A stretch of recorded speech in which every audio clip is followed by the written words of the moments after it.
At least 12 people were killed in a gunfight between bank robbers and police in Milagres, Brazil.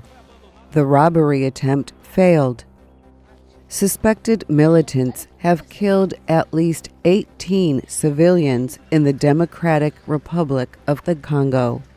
They died in an area where doctors are fighting Ebola virus disease.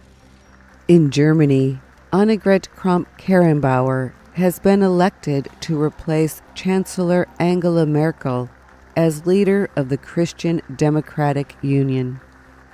And in Albania, thousands of students protested for a fourth day against rising school costs.